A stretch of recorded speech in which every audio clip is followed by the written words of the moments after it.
Pai, nós queremos te dar graças por estarmos aqui juntos, para considerarmos um pouco mais a respeito da tua lei, a respeito do livro de Deuteronômio. Pedimos que o Senhor trabalhe no nosso coração para que aquilo que nós estivermos lendo e considerando faça parte da nossa vida relativa e completa. Em nome de Jesus. Amém. Amém. Ok, quantos de vocês tiveram a curiosidade e a possibilidade de ler Deuteronômio a semana? Opa! Até o capítulo 6. Até o 6, olha aí. Olha aí, legal. Semana passada, então, nós fizemos algumas considerações iniciais a respeito da saída do povo. A gente vai trabalhar um pouco mais no livro de Deuteronômio hoje, tá? Então, se você tiver com o celular, abra ele, ligue a sua Bíblia. A gente vai ler alguns textos, eu vou indicar um livro aqui também para a gente fazer algumas considerações. E assim a gente vai tocando. Bom, vamos lá. Deuteronômio, a forma literária dos discursos, lembra que a gente falou que pode ser dividido em 3 grandes discursos? A forma literária desses discursos, ela está dentro do que o pessoal já entendia, já fazia parte de outros povos daquela região, que é um contrato entre alguém que vence o vencido, entre o suzerano e o vassalo. Então o rei vencia, conquistava um determinado território, aí ele chamava o vencido e eles faziam um contrato, tá? Ele se identificava como quem sendo o vencedor, identificava quem era o vencido e faziam entre si um acordo. Isso é um contrato de suzerania. Isso não foi só lá naquela época, tá? Muitos desses contratos aconteceram muito na Idade Média, mais ou menos a mesma forma, tá? Então, quando a gente olha para o livro de Deuteronômio, a gente vê essa base contratual. Se vocês leram, tudo ali é um contrato. Eu sou Deus, vocês são o povo de Israel, a quem eu fiz a promessa para Abraão, Isaac e Jacó. Isso vai ser sempre recorrente no livro, tá? Então agora nós vamos fazer um contrato. Se você fizer isso, vai acontecer isso. Se você fizer aquilo, vai acontecer aquilo. Testemunhas e a vida segue. Então, um preâmbulo fornece o ambiente em que o texto é apresentado. O prólogo esboça o relacionamento passado entre as partes, né? A estipulação gerais revela o propósito do grande rei, no caso, aquele que venceu. Estipulações específicas vão entrar em alguns detalhamentos daquela estipulação maior. Bênçãos e maldições, fizer isso, vai ter isso, fizer aquilo, vai ter aquilo, e as testemunhas do tratado. Isso a gente pode ver no livro todo, maior, e a gente também pode ver em trechos menores do livro. Por exemplo, Deuteronômio capítulo 5, vamos abrir lá. A gente não vai trabalhar em detalhe isso, tá? Mas depois a gente vai ver mais sobre os 10 mandamentos. Deuteronômio capítulo 5 tem os 10 mandamentos. Leiam lá, capítulo 5, versículo 6. Como é que começa capítulo 5, versículo 6? Eu sou o Senhor teu Deus, que te tirei do Egito, da casa da servidão. Tá, olha, Deus está se apresentando. Eu sou o Senhor teu Deus. Está fazendo a apresentação. Aí ele vai fazer o prólogo histórico, que tirou vocês da terra do Egito. Eu sou, a apresentação do grande rei, né? Daquele que é o suzerano para o vassalo. Eu sou o Senhor teu Deus. Prólogo histórico, que te tirou da terra do Egito. Aí ele vai estipular uma aliança, que está do capítulo 7, do versículo 7 ao versículo 21. Pode ler. Não terás outros deuses além de mim. Não farás para ti nenhum ídolo, nenhuma imagem de qualquer coisa no céu, na terra ou nas águas debaixo da terra. Não te prostrarás diante deles, nem lhes prestarás culto, porque eu, o Senhor, o teu Deus, sou Deus zeloso, que castigo os filhos pelo pecado de seus pais até a 3ª e 4ª geração daqueles que me desprezam. Mas trato com bondade até 1000 gerações os que me amam e obedecem os meus mandamentos. Não tomarás em vão o nome do Senhor, o teu Deus, pois o Senhor não deixará impune quem usar o seu nome em vão. Guardarás o dia do sábado, a fim de santificá-lo, conforme o Senhor, o teu Deus, te ordenou. Trabalharás 6 dias e neles farás todos os teus trabalhos, mas o 7º dia é um sábado para o Senhor, teu Deus. Nesse dia não farás trabalho algum, nem tu, nem teu filho ou filha, nem teu servo ou serva, nem o teu boi, teu jumento ou qualquer dos teus animais, nem o estrangeiro que estiver em tua propriedade, para que o teu servo e a tua serva descansem como tu. Lembra-te de que foste escravo no Egito e que o Senhor, o teu Deus, te tirou de lá com mão poderosa e com braço forte. Por isso o Senhor, o teu Deus, te ordenou que guardes o dia de sábado. Honra teu pai e tua mãe, como te ordenou o Senhor, o teu Deus, para que tenhas longa vida e tudo te vá bem na terra que o Senhor, o teu Deus, te dará. Não matarás, não adulterarás, não furtarás, não darás falso testemunho contra o teu próximo. Não cobiçarás a mulher do teu próximo. Não desejarás a casa do teu próximo, nem sua propriedade, nem seu servo ou serva, nem seu boi ou jumento, nem coisa alguma que lhe pertença. Estipulou a aliança. Essa é a minha aliança com vocês. Aí ele vai dizer da bênção e das maldições a respeito dessa aliança estipulada. 9 e 10. Versículos 9 e versículo 10. Não pode ler? Quem achar, lê, gente. A gente tem bastante texto. Sim. Não te prostrarás diante deles, nem lhes prestará culto, porque eu, o Senhor, o teu Deus, sou Deus zeloso, que castiga os filhos pelo pecado de seus pais até a 3ª e 4ª geração daqueles que me desprezam. Mas trato com bondade até 1000 gerações os que me amam e obedecem os meus mandamentos. Percebam que ele está dizendo, é uma bênção e uma maldição. Se cumprir isso daqui, ó, eu faço isso. Se fizer isso daqui, eu faço aquilo. E depois vem o registro da aliança. Versículo 22. Essas palavras falou o Senhor a toda a vossa congregação no monte, no meio do fogo, da nuvem e da escuridão, com grande voz, e nada acrescentou. E as escreveu em tábuas de pedra, e a mim mas deu. Tá. Tá entendendo? Então, como é que funciona o livro de Deuteronômio? É um grande contrato. Moisés está entrando na terra, né? Ele está próximo à entrada da terra, ele não vai entrar, e ele faz 3 grandes discursos, e esses discursos têm a forma de um contrato. No final a gente vai ver que o povo vai passar, uma parte do povo vai ficar no Monte Gerizim, outra parte do povo vai ficar no Monte Ebal. Tá?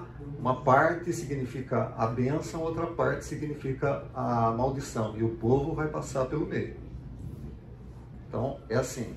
Tá tudo certinho? Tá tudo certinho? Vamos assinar o contrato? Vamos assinar o contrato? E o povo fala, amém. Assinam o contrato. Tá? Essa é a grande ideia. Vamos ver o propósito do livro. Qual é o propósito do livro? A nova geração precisava ouvir instruções e confirmar sua lealdade à aliança e se comprometer novamente. O que aconteceu durante 40 anos? Vagaram pelo deserto. Oi? Vagaram pelo deserto. Sim, e o que aconteceu com essa... Os adultos que saíram faleceram. Morreu todo mundo. Ficou só os jovens. Ficaram só jovens. Então aquele povo, tá, que saiu do Egito por causa daquele incidente, daquela confusão, a gente vai ver mais tarde, em Cades Barneia. Na verdade, os caras nasceram no deserto, né? Eles não eram escravos, os que ficaram, porque eles tinham menos de 20 anos. Sim. Os que saíram do Egito, morreu todo mundo. Morreu todo mundo lá. Eles nasceram no deserto, ou seja, eles não passaram na escravidão. Não passaram Eles pela só escravidão. ouviam o que os pais falavam. Exatamente. Então eles estão no deserto. Esse pessoal que sobreviveu, que nasceu no deserto, eles ouviram. Moisés está chamando a atenção deles e fala, gente, vem cá. Vocês não passaram pelo que seus pais passaram. Tá? Então vamos, eu quero fazer um acordo com vocês aqui. Esse é o propósito, tá? Ele vai dizer, veja lá, o Deuteronômio 2,14, né? Passaram 38 anos entre a época em que partimos de Cades Barneia. Então já faz 40 anos que vocês estão nesse deserto. No capítulo 5 de Deuteronômio 1 a 6, então Moisés convocou todo Israel e disse: ouçam, ó Israel, os decretos, as ordenanças que eu lhe estou anunciando. Aprenda, tenham cuidado de cumprir. O Senhor nosso Deus fez uma aliança em Horebe, não foi com os seus antepassados que o Senhor fez essa aliança, mas conosco, com todos nós que aqui todos hoje estamos vivos. Assim, olha, não pense que foi só lá. Essa aliança é aqui também, nós os que estamos vivos. Então ele está chamando a atenção de uma geração nova, cujos pais, seus antepassados morreram no deserto. Esse é o grande, assim, um dos grandes propósitos do livro.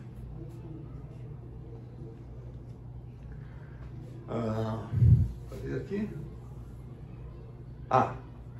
Outro, dentro dessa questão do propósito, lembre-se de Deuteronômio capítulo 6, versículos de 1 a 2. Quem pode ler? Está falando para a geração, está falando para essa nova geração aqui. Estes, pois, são os mandamentos, os estatutos e os juízos que mandou o Senhor, teu Deus, se te ensinasse, para que os cumprisses na terra a que passas a possuir, para que temas ao Senhor teu Deus e guardes todos os teus estatutos e mandamentos, que eu te ordeno, tu e teu filho e o filho de teu filho, todos os dias da tua vida, e que teus dias sejam prolongados. Você foi até o versículo 2. 12. Vai até o 12. Ouve, pois, ó Israel, e atenta em os cumprires, para que bem te suceda, e muito te multipliques na terra que mana leite e mel, como te disse o Senhor, Deus de teus pais. Ouve, Israel, o Senhor nosso Deus é o único Senhor. Amarás, pois, o Senhor teu Deus de todo o teu coração, de toda a tua alma e de toda a tua força. Estas palavras que hoje te ordeno estarão no teu coração. Tu as inculcarás a teus filhos, e delas falarás assentado em tua casa, e andando pelo caminho, e ao deitar-te e ao levantar-te. Também as atarás como sinal na tua mão, e te serão por frontal entre os olhos, e as escreverás nos umbrais de tua casa e nas tuas portas. Havendo-te, pois, o Senhor teu Deus introduzido na terra, que sob juramento prometeu a teus pais, Abraão, Isaque e Jacó, te daria grandes e boas cidades que tu não edificaste, e casas cheias de tudo o que é bom, casas que não encheste, e poços abertos que não abriste, vinhais e olivais que não plantaste. E quando comeres e te fartares, guarda-te para que não esqueças o Senhor que te tirou da terra do Egito, da casa da servidão. Pois é. Ele está falando para um grupo de jovens. E ele está dizendo para esse grupo que não viu o que aconteceu no passado. Eles presenciaram algumas coisas no deserto, mas eles não viram tudo que Deus fez no passado. E ele está dizendo: ouça, ó Israel. Ouça, ó Israel. Quero que vocês ensinem essas coisas para quem? Para os seus filhos e netos. É possível que alguns deles já fossem pais. certo? É possível que alguns deles já fossem pais. Agora, quando vocês entrarem na terra, é necessário que vocês ensinem para os seus filhos. De que maneira? Andando. O que o texto fala? Andando, deitando, levantando. Todo dia. Ensine para os seus filhos.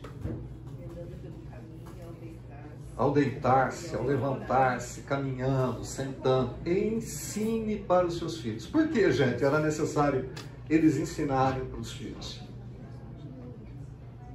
Passar o conhecimento de geração para geração. Acho que eles não sabiam. Por quê? Porque não sabem, mas porque aí fica na memória da pessoa. Eles não tinham escrito, né? Então não era oral. Qual é a prática dos nossos dias, para os nossos dias? Igualzinho. Igualzinho. Ensine para os seus filhos. Ao deitar-se, ao levantar-se, andando, sentando. Ensine para os seus filhos. Por quê? Para não se desviar dos caminhos. Para não se desviar dos caminhos. É necessário que a gente fale. Fale para as crianças, fale para os filhos, fale para os netos, para aqueles que já têm. Quem é o Senhor? O que foi que o Senhor fez? Quais foram as maravilhas que o Senhor fez para um povo lá há 3.000 anos, há 3.000 anos atrás? O que é que o Senhor fez para nós hoje? O que o Senhor faz conosco hoje? O que o Senhor fez na cruz? É necessário que a gente fale. E a palavra usada é inculcar, né? Que dá um sentido assim, mais forte até do que ensinar só. Né? Ficar martelando. Tem aquela conotação de treino também. Tá? Tem que treinar a criança. Gente, as crianças, elas são bombardeadas constantemente. Pior ainda. Né? Pior ainda. Lembrem-se, naquela época, qual que era a forma de sobrevivência desse pessoal? Vamos tentar comparar. Qual era a forma de sobrevivência desse pessoal? Agrícola ou pastoril. Pecuária. Então, o que acontecia numa pecuária, gente? Quem trabalha com pecuária e agricultura? 7 por 24. 7 por 24. Mas qual é a maneira? Acorda bem cedinho? Ou acorda às 10 da manhã? Acorda com o sol. Acorda cedinho. O sol saiu, o pessoal está trabalhando. Vai dormir que hora? Parou o sol, o pessoal também já está se recolhendo. Então tem aquele dia de sol. Certo? Aquele dia de sol. Tinha internet? Tem alguma coisa que poderia tirar do jeito que a gente conhece hoje a atenção deles, como nós temos coisas que tirem a atenção, que provoquem algumas ações, que coloquem na sua mente com facilidade? Tinha outros povos em volta, com os quais eles poderiam fazer algum tipo de comércio. Vocês percebem quanto cuidado a gente tem que ter hoje em dia? Muito mais do que era aquela época, aquela situação. Eu não estou dizendo que os pecados de hoje são maiores do que os pecados de anteriormente. Estou dizendo que nós vivemos num mundo diferente. A forma de influenciar é diferente, a velocidade de se influenciar é diferente. Então nós não podemos correr alguns riscos que muitas vezes a gente até acaba cedendo, né? A gente acaba negligenciando.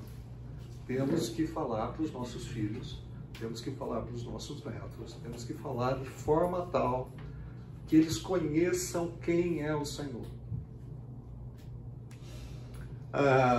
Eu pus a foto de um soldado israelita onde eles têm os chamados nefilins. Está errado, está faltando um i, os nefilins. Aquelas caixinhas nos braços, as caixinhas na testa e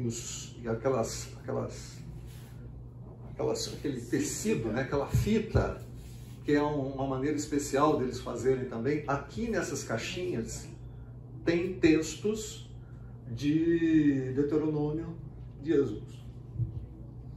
Tá? O texto que a gente leu não está assim, coloque no frontal da sua testa, coloquem no seu braço, para que você lembre disso constantemente. Amarre como sinal nos braços. Tá? É óbvio que essa maneira de Israel tratar hoje em dia, eles aprenderam muito o que aconteceu no passado deles, tá? Então eles têm as caixinhas, principalmente os ortodoxos, né? Tem a caixinha e tem nos umbrais. Não tem, o texto não fala assim, escrevam nos umbrais, que é a mezuzá. O pessoal coloca nos umbrais das portas, que tem trechos de Deuteronômio 6 e Deuteronômio 11. Tá? É muito interessante essa questão cultural. Nós não temos essa questão cultural. A gente não vai ficar andando com a caixinha aqui. E nem com caixinha aqui. Mas a ideia é qual? Tem que estar aqui. Tem que estar aqui. Tem que estar aqui. O que significa isso? Ações. Tem que estar na mente. Tem que estar nas ações. Tá? Não basta simplesmente conhecer. Tem vocês já viram o israelita, os judeus orarem no muro das lamentações, ou em qualquer momento eles fazerem as suas preces? É sempre em movimento. Né? É sempre em movimento. Você nunca vê um judeu parado orando, fazendo sua prece. O judeu está sempre em movimento. Essa questão é uma questão cultural, porque para eles essa ideia de movimento é uma ideia que você tira do seu conhecimento e passa para a sua prática. Tá? Por isso que isso virou um formato para eles. Então eles estão sempre lendo em movimento, sempre fazendo as suas preces em movimento. Tira do conhecimento teórico e passa para o conhecimento prático. Esse movimento significa para eles, torne isso realidade. É interessante isso, né? E ter essas caixinhas nas portas, o que significa? Ao entrar, ao sair.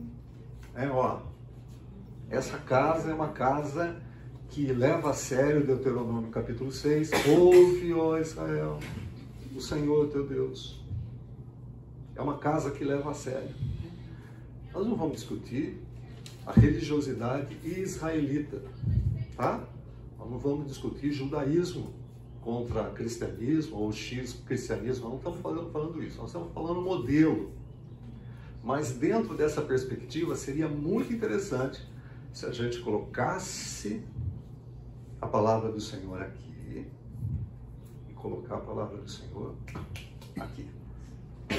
Não só no conhecimento, mas nas ações. Não, é interessante ver que coisas desse tipo acabaram sendo utilizadas para idolatria. Né? Sim. Então, casas católicas têm uma santinha na porta, a parte de dentro da porta tem a imagem, que eles reverenciam quando entra e quando sai. Tem as fitinhas do Senhor Confirma. Ok. Então, esses elementos são usados pelo diabo. São distorcidos, né? São distorcidos. Elementos distorcidos, é isso aí. A nossa cultura é complicada, né? Porque nós temos uma cultura ocidental. Nós temos uma origem ocidental. Então, a maioria, pelo menos, né? Alguns são orientais, mas a maioria... Então, essa questão cultural para a gente não pega, né? Andar com uma caixinha aqui, mas tem uma distorção assim, cara, que é fantástico. Né? Lembra que eu falei que a semana passada que eu não achava que o diabo era criativo? Certo? Mas, cara, de uma certa maneira vai introduzindo determinadas coisas para... dentro da armadilha proposta por ele, segurar aqueles que buscam. Aqueles que buscam. E não é só dentro do catolicismo. Dentro do candomblé também você vai ver isso. Né? Dentro do candomblé você vê essas coisas também. Bom, ok aqui? Bom, vamos lá. Como é que vocês têm feito com os seus filhos e netos? Quem tem filho pequeno, por favor, levanta a mão. Pais, responsa. Quem tem filho adolescente? Está numa idade de, né? Adolescente está numa idade de desligar a chave agora e vai ligar daqui a pouco, né? Responsa. Filhos adultos. Tem responsabilidade ainda? Responsa. Quem tem netos? Responsa. Tem que falar de Deus. Nós somos chamados, nós somos... Deus fala para nós, fale, fale, fale, fale. Nós temos salas de aulas para as crianças aqui na Fonte. É uma benção isso.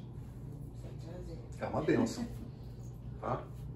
Uma benção. Mas a responsabilidade não é da Fonte. Responsabilidades. Pais.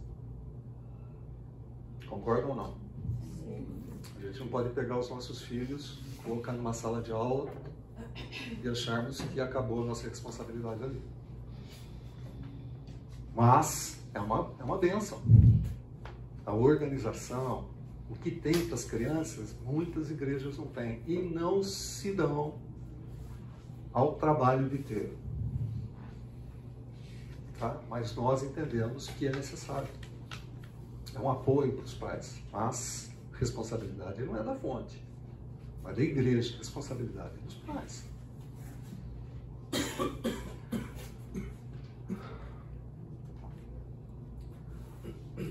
O livro também registra admoestações, encorajamento e alerta para aqueles que estavam prestes a entrar em Canaã.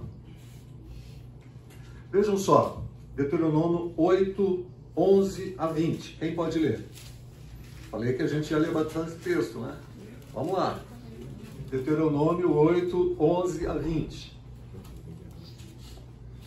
Guarda-te, não te esqueças do Senhor teu Deus, não cumprindo os seus mandamentos, os seus juízos e os seus estatutos que hoje te ordeno, para não suceder que depois de teres comido e estiveres farto, depois de haveres edificado boas casas e morado nelas, depois de se multiplicarem os teus gados e os teus rebanhos, e se aumentar a tua prata e o teu ouro, e ser abundante tudo quanto tens, e ele, o teu coração, e te esqueças do Senhor, teu Deus, que te tirou da terra do Egito, da casa da servidão. Só um momentinho.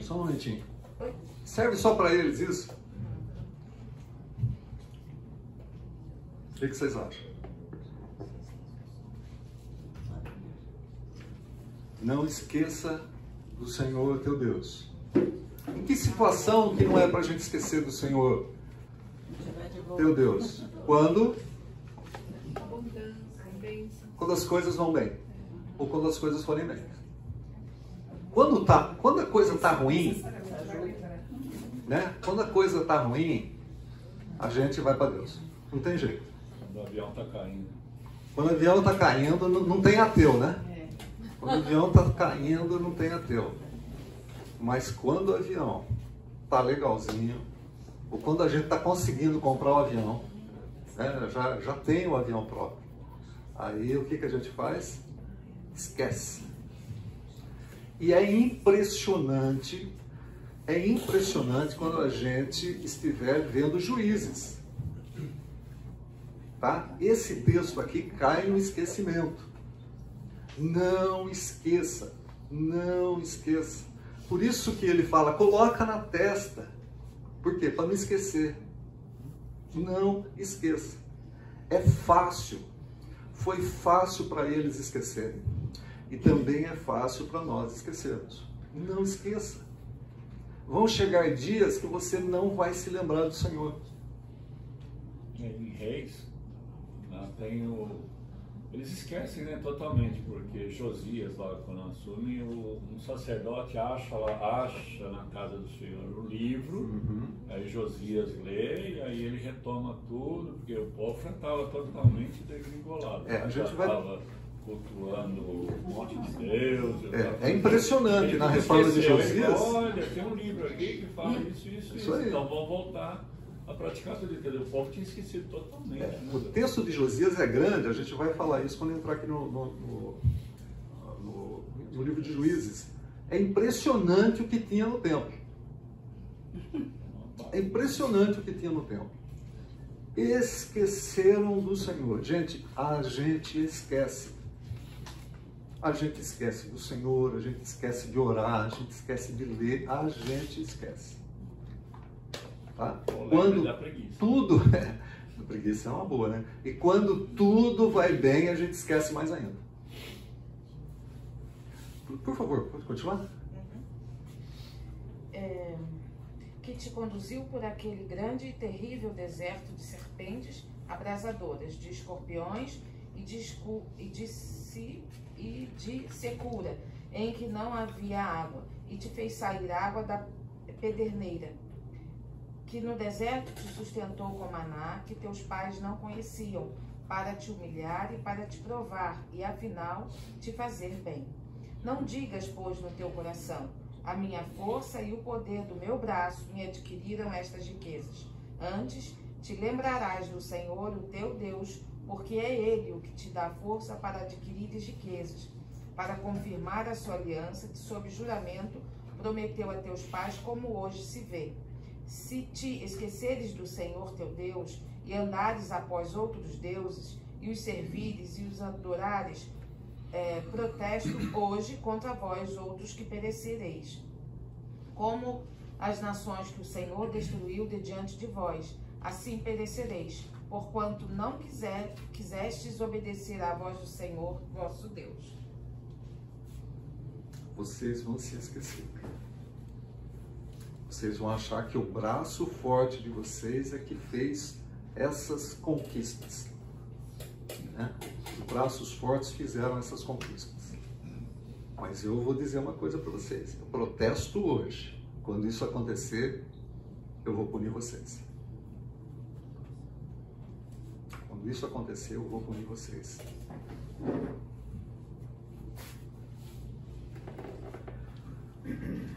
Tempo da jornada.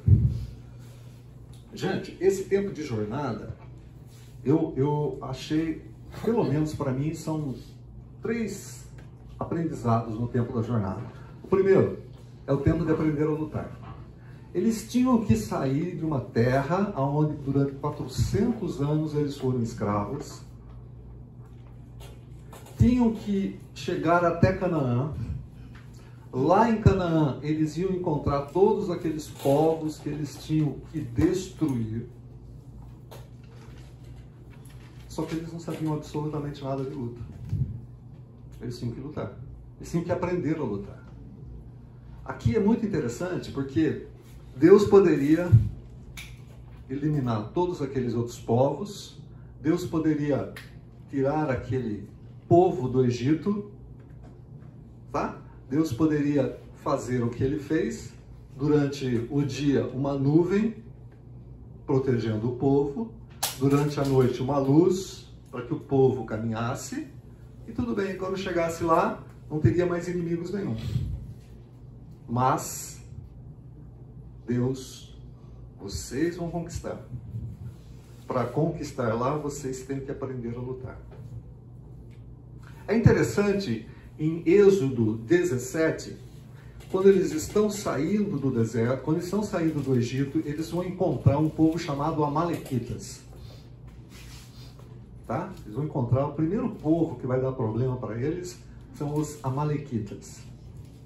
Ali, Moisés já fala para Josué: olha, vocês vão lutar contra os Amalequitas. Tá? Só que tinha um negócio muito interessante. Enquanto Josué, com aqueles soldados mal treinados, saído da escravidão, estava lutando, o que fazia Moisés? Com as mãos levantadas. ficava com as mãos levantadas, orando. O povo olhava e via o quê? Moisés com as mãos levantadas. O povo tinha vitória. Fica 2 horas, né? Porque a gente pensa que a batalha é um negócio... A gente pensa que batalha é um negócio assim, né? É espada, cansa, gente, né? Quando a gente olha aquelas lutas de espadas, né, que a gente vê na TV, a gente pensa que, que os caras ficaram 2 horas. Gente, é difícil, eu acho que é impossível. 2 horas você lutando contra 10. Cansa! O que acontecia? Eles começavam a lutar, davam umas... Para um pouquinho, vamos tomar água. Vamos lá de novo, e começa. São batalhas. Tá? Moisés com as mãos levantadas. Chega uma hora, fica com o braço levantado aí, para você ver quanto tempo se aguenta. O que acontecia? Cansava. A hora que os braços cediam, o povo perdia. Precisou 2 pessoas ajudarem Moisés. Arão e Hur. Eles mantinham os braços de Moisés levantados. Aquele povo precisava aprender a lutar. Mas ainda eles olhavam para Moisés e falavam assim, gente, o chefe está orando. Por quê? Porque era Moisés que tinha o contato com Deus. Cara, o chefe está orando por nós, então a gente consegue, a hora que abaixava as mãos, o que acontecia com eles? Perdiam. Não é só ficar com a mão levantada, a mão também dorme quando fica muito tempo. A mão dorme. Imagina Moisés, né? Imagina Moisés. O povo ainda não tinha aprendido a lutar, gente. O povo precisava de referência. Claro que era Moisés orando, tudo bem. Claro que era Moisés orando, claro que tinha Hur, claro que tinha Arão levantando as mãos, é óbvio. Mas o povo, eles queriam ver o líder deles com as mãos levantadas. Para eles era assim, um incentivo aquilo. Nas outras batalhas você não vê Moisés com as mãos levantadas. O povo já tinha aprendido algumas coisas, o povo já tinha aprendido a lutar. Interessante que isso tinha um objetivo, né? O objetivo era que o povo entendesse que quem estava dando a vitória era Deus, e não a sua própria capacidade. Porque em todo o texto a gente vai encontrar isso, ó, não acredita no seu braço forte, hein? A gente vai ver que em Cades Barneia, quando Deus fala assim, agora vocês vão andar para o deserto, porque tem aquela truta lá com os 12 espias, um grupo fala assim, não, tá bom, a gente se arrepende, a gente vai lutar. Não vai lutar porque eu não vou estar com vocês. E tem aquele fiasco, né? Então, uma coisa que o povo tinha que aprender, a lutar. Eu penso muito nos detalhes, né, lendo principalmente o Antigo Testamento. Onde que se eles saíram correndo do Egito, que eles eram escravos, onde que eles conseguiram armas para lutar? Porque se eles saíram correndo, eles eram escravos, não portavam armas. E aí para poder enfrentar um outro povo que já provavelmente tinha um exército ou alguma coisa assim. Eu também não sei. Eu penso sempre também nos detalhes das coisas.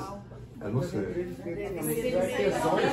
Metal do bezerro de ouro, porque eles tiveram tempo para construir o bezerro de ouro. O bezerro de ouro era pequenininho, jogou. Mas eles eram artesãos também, né? Eles produziam coisas, né? Eles lavavam. Possivelmente eles pegaram armas dos egípcios, né? Eu vou pelo melhor caminho, né? Pegaram arma dos egípcios na saída, espadas, coisas. Você tem que pensar. Na saída do Egito, o povo eles levaram os despojos do povo que estava escravizado. Mas ali o texto não fala, não sei se fala armas, fala que é joias e tal, joias. Eles podem ter comprado também no caminho, eles tinham dinheiro, né? Mas há 3.500 anos atrás, a briga era com pau e pedra. Pode ser também, né? Você tem que lembrar uma coisa também, né? Na minha dedução, né? É que quem fazia as armas, os artesãos das armas, eram os escravos, né? Porque não eram soldados que faziam arma, mas eram os artesãos. Eram lança, espada, material. Eles sabiam como fazer arma. No meio do deserto, eles acharam a matéria-prima. É complicado. Ao contrário, tem texto para frente que uma forma de certo domínio dos filisteus era não deixar eles aprenderem a tecnologia de mexer com ferro. Tanto é que eles tinham carruagens. Para frente. Então, realmente, a guerra, o armamento era rudimentar e aquilo que eles conseguiram com as vitórias.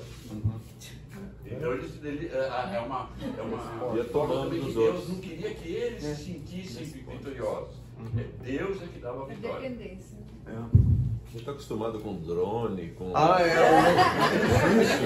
nossa mente hoje é complicada. É drone, é laser. Era pau e pedra. Vamos lá, gente, tomar um cafezinho? Bom, então, né, o que aconteceu nesse tempo de jornada? Eu peguei pelo menos 3, tem muito mais, tá? Tem muito mais, se vocês lerem Deuteronômio e vocês procurarem um pouco mais, vocês vão encontrar isso.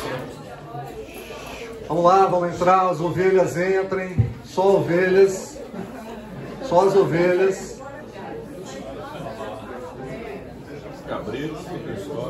Cabritos, podem ficar para fora. Muito bem. Essa questão de aprender a lutar, estava conversando com o Neco, essa questão é um texto muito legal. Leiam 17 lá, né? Essa questão de Arão e Ur segurar o braço de Moisés durante uma batalha, né? Ur é um desconhecido. Arão ainda a gente conhece, mas Ur é desconhecido. Isso tem uma praticidade tremenda para a gente nessa questão, né? O quantas vezes a gente está segurando a mão do outro numa questão difícil, né? Suportando a mão do outro numa questão difícil. Outra coisa, gente, que é o tempo dessa jornada, é um tempo também de provas. Foi um tempo de provas. Vejam lá, capítulo 8, Deuteronômio, capítulo 8, versículos de 1 a 6. Deuteronômio 8, de 1 a 6. Quem pode ler? Tenham cuidado de obedecer a toda a lei que eu hoje ordeno a vocês, para que vocês vivam, multipliquem-se e tomem posse da terra que o Senhor prometeu com juramento aos seus antepassados. Lembrem-se de como o Senhor, seu Deus, os conduziu por todo o caminho no deserto, durante estes 40 anos, para humilhá-los e pô-los à prova, a fim de conhecer suas intenções e se iriam obedecer aos seus mandamentos ou não. Assim, ele os humilhou e os deixou passar fome, mas depois os sustentou com o maná, que vocês nem os seus antepassados conheciam, para mostrar a vocês que nem só de pão viverá o homem, mas de toda a palavra que procede da boca do Senhor. As roupas de vocês não se gastaram e os seus pés não incharam durante esses 40 anos. Saibam, pois, em seu coração, que assim como um homem disciplina o seu filho, da mesma forma o Senhor, o seu Deus, os disciplina. Tá bom, ok. Percebe? Tirou do Egito, levou-os para o deserto. As roupas não envelheceram. 40 anos. Vamos baixar o som para mim um pouquinho só, por favor. 40 anos no deserto, as roupas não envelheceram. Os pés não incharam.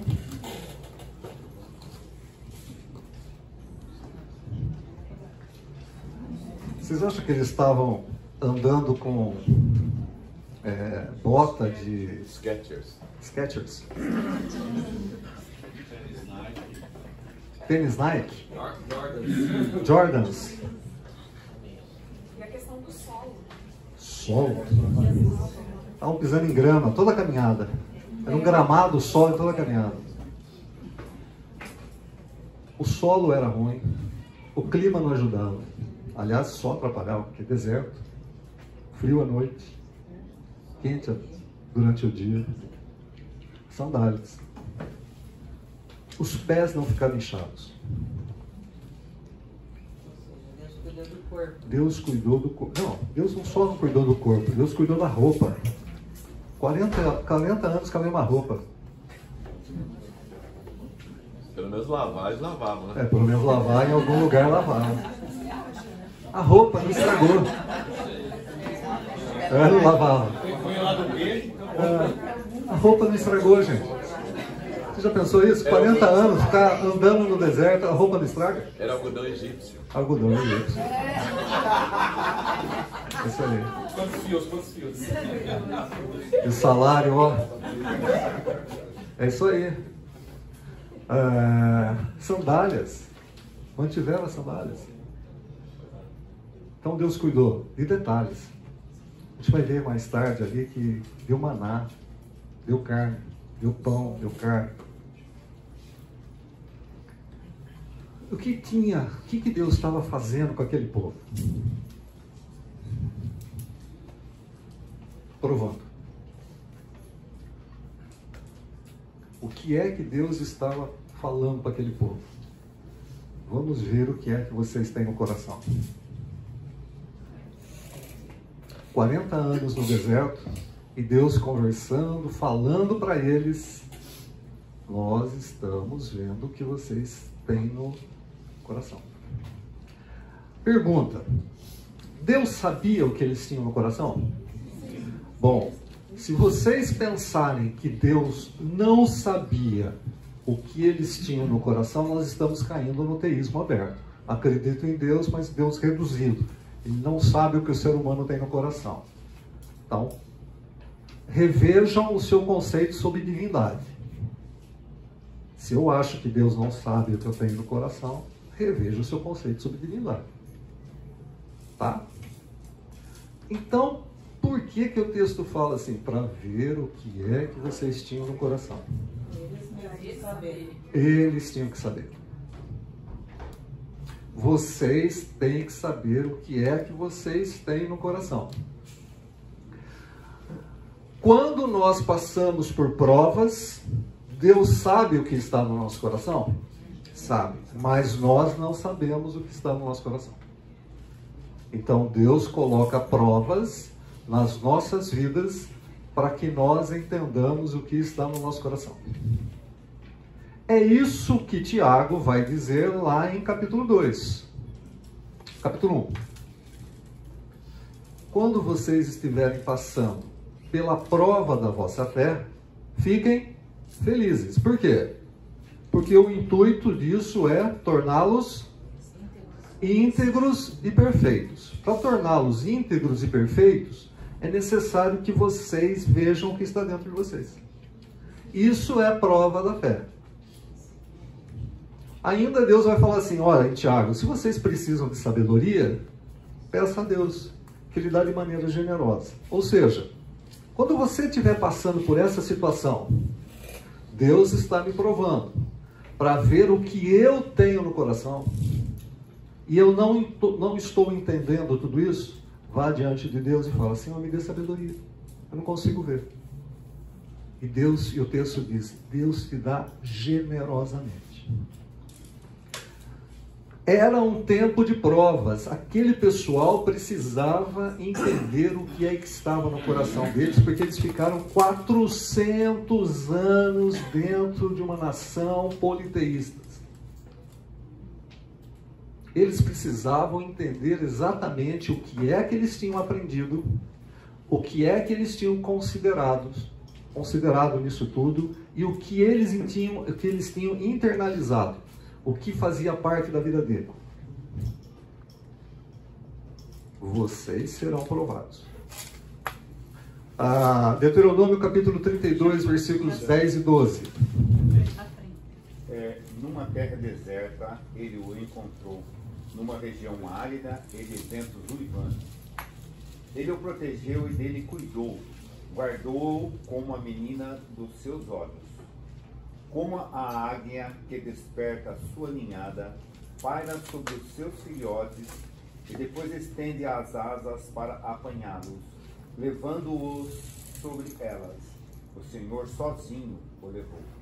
Nenhum Deus estrangeiro o ajudou. Vocês conhecem esse livrinho aqui, ó? Moisés? Essa coleção? É uma coleção do Charles Swindoll, tá? Então, para não perder um pouco da tradução, eu vou ler um texto para vocês, tá? Ele vai dizer que o tempo no deserto é a escola de Deus, tá? O tempo no deserto, o tempo que você está passando por alguma situação difícil, ele chama a escola de Deus. Então preste atenção. Talvez seja útil você saber que o termo hebraico para deserto é midbar, que significa falar. Partindo disso, deixe-me dizer que o deserto é o lugar onde Deus fala. Se não fosse essa experiência do deserto, você e eu poderíamos passar a vida inteira sem ouvir e conhecer o que Deus do universo deseja dizer. O deserto muda isso. Nesse lugar solitário, você é despojado de todas as coisas das quais depende o seu conforto. Tudo que passou, que precisaria da sua vida, mas na verdade não precisa absolutamente nada. A escola de Deus é o deserto. A escola de Deus é o tempo de provação. Vou pegar outro trecho aqui, tá? O isolamento sempre fez parte da experiência no deserto. Nunca esqueça isso.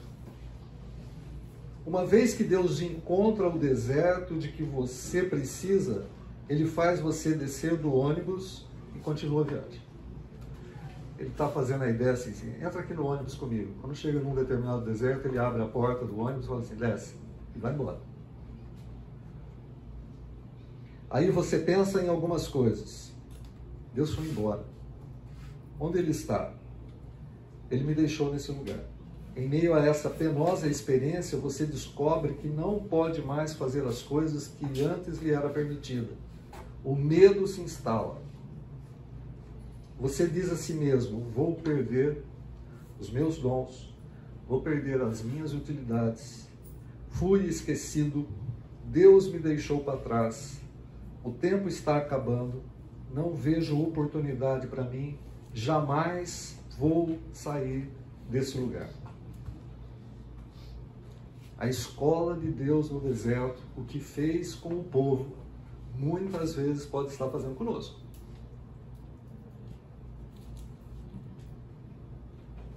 Tá? Não sei a vida de vocês. Sei a vida de alguns de vocês. Mas muitas vezes Deus pode estar levando você para o deserto. E lá está provando a sua vida. O Swindoll diz que é a melhor escola.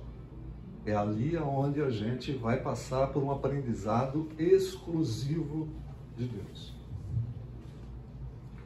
Voltando ao Deuteronômio 32, vejam que coisa interessante. Deixa eu abrir a minha Bíblia.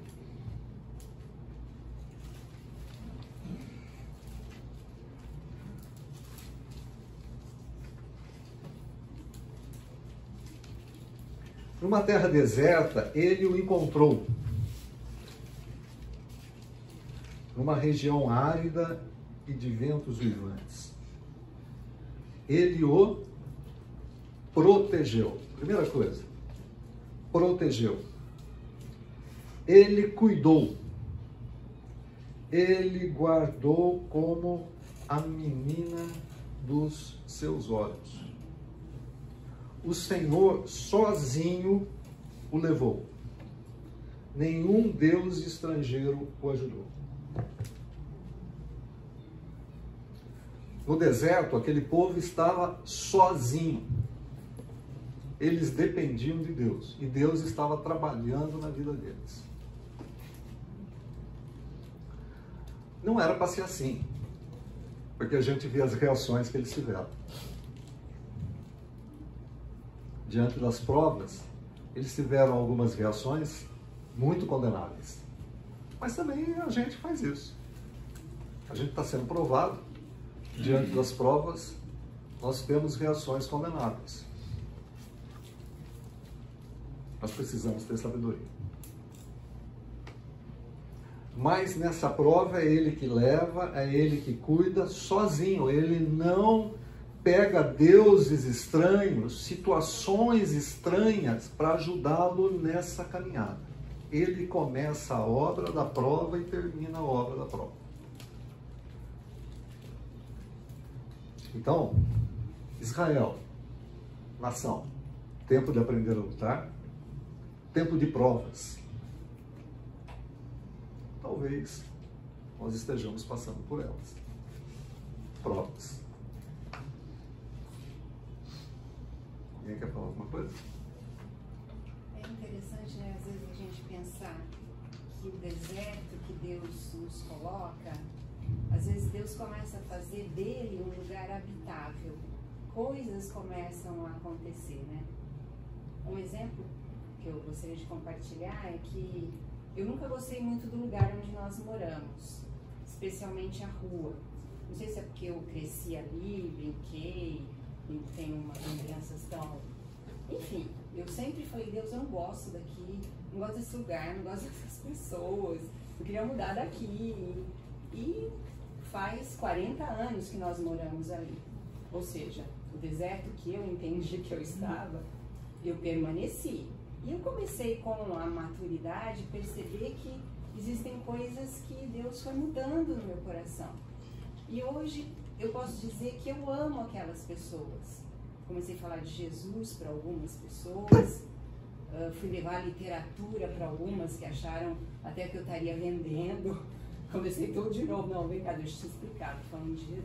Enfim, e às vezes o deserto onde a gente está, Deus fez muito mais coisas na minha vida, talvez, do que ainda na vida daquelas pessoas pelas quais hoje eu tenho um carinho e oro pela vida delas. Ok? Mais alguém? Tá. Um tempo de deserto. Um tempo para aprender a lutar. Também a parte desses 38 anos, aliás, 400 na entrada do Egito e mais 38, 40 anos, também era o tempo de se cumprir o tempo. Vamos lá.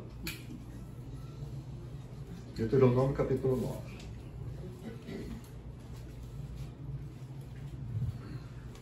Os versículos 4 aos versículos 6. Depois que o Senhor, o seu Deus, os tiver expulsado da presença de você, não diga, o Senhor me trouxe aqui para tomar posse desta terra por causa da minha justiça. Não. É devido à impiedade dessas nações que o Senhor vai expulsá-las da presença de você. Não é por causa da sua justiça ou de sua retidão que você conquistará a terra delas, mas é por causa da maldade dessas nações que o Senhor, o seu Deus, as expulsará diante de você, para cumprir a palavra que o Senhor prometeu sob juramento aos seus antepassados, Abraão, Isaque e Jacó. Portanto, esteja certo de que não é por causa da sua justiça que o Senhor, o seu Deus, lhes dá esta boa terra para dela tomar posse, pois você é um povo destinado. Pessoal, vocês são obstinados, tá? A hora que vocês conquistarem a terra, vocês vão dizer, meu braço forte conquistou a terra. As nossas táticas militares conquistou a terra. Então, Deus está falando assim, vamos pôr ordem nessa bagunça. Não é por causa de vocês que eu estou tirando e punindo aquele povo lá. Ponto. Repete. Não é por causa de vocês. Vocês são obstinados. Vocês não mereciam estar lá. Mas eu estou tirando aquele povo daquela terra. Por quê? Por causa da maldade deles. Não é por causa de vocês. O que a gente aprende disso, gente? A gente não merece, mas Deus tem que fazer. Olha, Deus intervém na história. No tempo dele e da maneira que ele quiser. Nós precisamos entender isso. Nós precisamos entender que o conceito, a ideia de destruição completa daquele povo estava dentro do limite da longanimidade de Deus. Deus não está simplesmente olhando para a nação de Israel. Deus está olhando para a humanidade. Deus não está olhando só para a igreja, povo. Deus está olhando para a humanidade. Deus, quando o limite do elástico de Deus tiver já dado, ele solta o elástico. Ele vai intervir na história. E a gente pode ver algumas coisas que aconteceram na história que a gente acha que é simplesmente maldade, perversão, bondade, e a gente esquece que por detrás disso tudo tem um soberano que tem controle absoluto sobre as pessoas e sobre a história. Nesse caso aqui tem uma revelação. Aquele povo lá chegou no limite. Vocês vão atravessar o deserto, vocês vão entrar em Canaã e vai matar todo mundo. Por quê? Porque eu sou um Deus justo e eu julguei. E ali vai morrer todo mundo. Vai morrer homem, vai morrer mulher e vai morrer criança. Porque a injustiça daquele povo subiu até mim e chega. E quando Deus fala chega, chega. Isso aconteceu com 60 cidades muradas e mais algumas que não eram muradas. Mais algumas que não eram muradas. Aqui não tá em jogo como é que eles iam conquistar. Aqui não está em jogo, será que... Não. Preparo. Deus está no controle, eu vou tirar vocês. Por que que levou para o Egito? Olha que pergunta interessante. Por que que levou para o Egito? 70 e poucas pessoas. Começou aí. E por que que não tirou a hora que a fome passou? Tá bom. O povo se desenvolvesse. O povo se desenvolvesse. É natural. Se transformasse em uma nação. Uma nação. Era naquelas condições, dentro do Egito, numa cidade fortalecida, numa cidade que outros povos não iam atacar, que eles tiveram condição de crescer, reproduzir.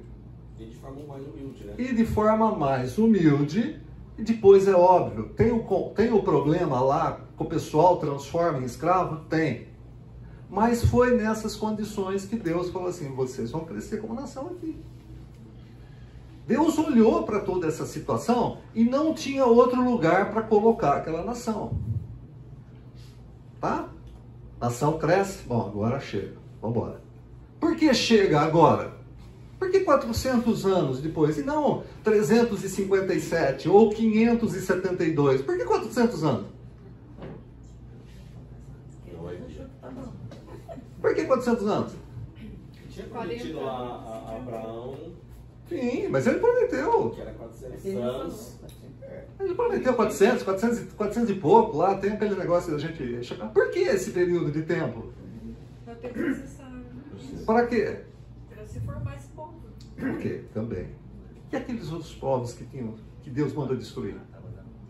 Ficaram quatro séculos adorando outros deuses, 4 séculos sacrificando seus filhos aos deuses Moloque e outros deuses. Era um povo que não tinha jeito. Deus deixou 400 anos esperando que aquele povo mudasse. 4 séculos para aquele povo mudar. Chegou uma hora, Deus falou assim, chega, não vai, acabou, agora é minha justiça. Só que quando a gente olha a justiça de Deus, fala assim, você vai lá e mata todo mundo. Ah, mas matou criança, matou gente pequena, adulto. Cara, Você não olha a justiça de Deus, você acha que Deus vai falar assim, ó, muda, hein? Na mentalidade pet de hoje, mataram animais também. Mataram animais. Matou todo mundo. É julgamento, gente. A gente acha que julgamento de Deus, é um tapinha no traseiro. É julgamento de Deus. Aquelas nações, o texto está falando, não sou eu que estou falando. O texto está falando, acabou. Olha para a história dessas nações. Acabou. É julgamento. Aí quando a gente olha o Novo Testamento, a gente vê Jesus. Você tem que amar seu próximo. Se alguém bater... Só um minutinho. Você tem que amar seu próximo. Se alguém dá um tapa no seu rosto, você tem que virar outro rosto. Julgamento é julgamento. O tempo está terminando. E a hora que Deus julgar, você acha que ele vai dar um tapinha no traseiro? Ele vai julgar. Isso daqui é uma sala. Ele abriu a porta e falou assim, deixa eu mostrar o meu julgamento para você. Esse pessoal vai ser julgado agora. Israel, você é a minha mão de julgamento. Vai lá e extermina o povo. Tudo bem, entendo isso. Mas, por exemplo, se a criança, nesses povos, pai leva uma criança desde pequeno e fala, olha, esse poste de madeira é um Deus, a criança vai crescer acreditando naquilo. Assim como eu e meus irmãos crescemos acreditando em Nossa Senhora Aparecida, acreditando que um copo com água na hora da Ave Maria, que era 6 horas da tarde, que a gente ajoelhava em volta do rádio, transformava aquela água numa água santa, e meus irmãos mais velhos até hoje acreditam nisso. Quer dizer, se eles crescem acreditando, os pais falam que aquilo é um Deus, eles crescem, eles não tiveram uma opção de, olha, eu tenho um outro Deus aqui. Tinha alguém que falava para eles da existência de Deus, que aqueles povos, se Deus que dá a vida e tira a vida, foi Deus que deu vida para aqueles povos, para aquelas crianças, e depois manda destruir. Na minha cabeça é difícil entender isso. Posso ajudar? Pode. Está em Deuteronômio também, Deuteronômio não, está em Êxodo, quando Deus diz para Moisés assim, eu terei misericórdia de quem eu quiser ter misericórdia. Sim, mas tudo bem, então, Deus é soberano, mas na minha concepção terei misericórdia de quem eu quiser ter misericórdia. Por quê? Razões divinas que nós não compreendemos. Eu acho que a gente, de tudo isso que a gente está falando, o que fica muito claro para a gente, para mim especificamente, tem a ver com o coração. É ali que começam todas as idolatrias, as maldades e tudo isso. E Deus conhece o coração. Né? Às vezes nós não conhecemos o nosso coração completamente, mas Deus conhece. Então Ele sabe de detalhes. Né? Então, esses povos que Deus mandava eliminar, Ele sabia. Possivelmente, esse povo já tinha ouvido falar de Deus. Possivelmente, porque Deus ele é conhecido por todos. Não existe limite para Ele. Então, só que esse povo, ou essas pessoas, tinham seus corações completamente endurecidos e não se rendiam ao amor de Deus. Então, Deus sabia que possivelmente eles não teriam seus corações transformados. Por isso Ele mandava eliminar. Né? Eu creio assim. Né? Como hoje, o Evangelho está ao alcance de tanta gente e a gente encontra pessoas ainda com seus corações duros, completamente embrutecidos. Né? Então, tudo tem a ver com o coração e Deus conhece. Por isso Ele mandava eliminar. Para mim também é difícil pensar em umas coisas, em umas situações dessa, mas a gente precisa saber que Deus ele é justo, Ele é soberano e Ele conhece muito mais do que a gente. Né? Então Ele sabe. Tá. Deixa eu pegar um texto aqui para a gente trabalhar um pouco, porque a gente vai fazer com algumas considerações aqui. Eu gostaria de tentar, dentro desse limite, tentar trazer teologicamente algumas situações aqui. Romanos, capítulo 1.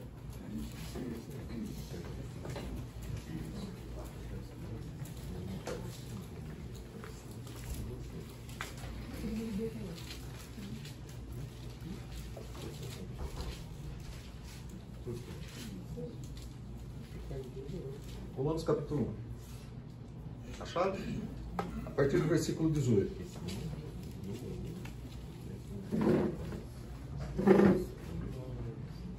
Porquanto a ira de Deus é revelada dos céus contra toda a impiedade e injustiça dos homens que suprimem a verdade pela injustiça.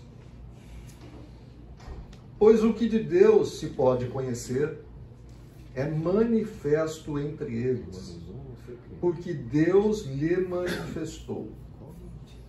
Pois desde a criação do mundo, os atributos invisíveis de Deus, seu eterno poder e a sua natureza divina, têm sido visto claramente, sendo compreendido por meio das coisas criadas, de forma que tais homens são indesculpáveis, porque tendo conhecido a Deus, como é que esses homens conheceram a Deus?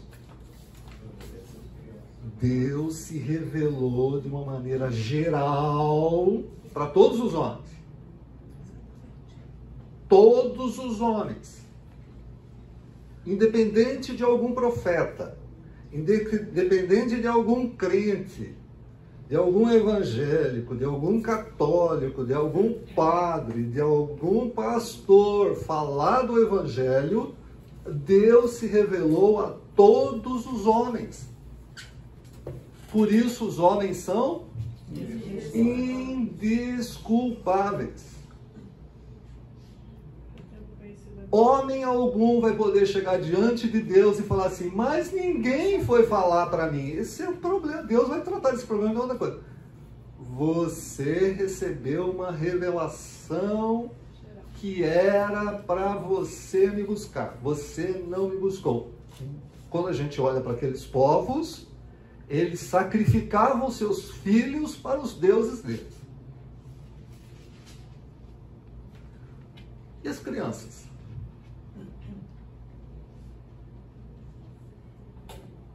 Elas vão reproduzir. Vão reproduzir.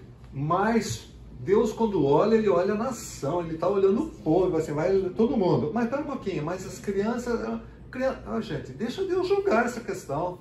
A gente está olhando a morte como uma continuidade de vida. Não, estancou a vida. Pós-morte é um problema de Deus. Ele vai julgar de acordo com o seu caráter.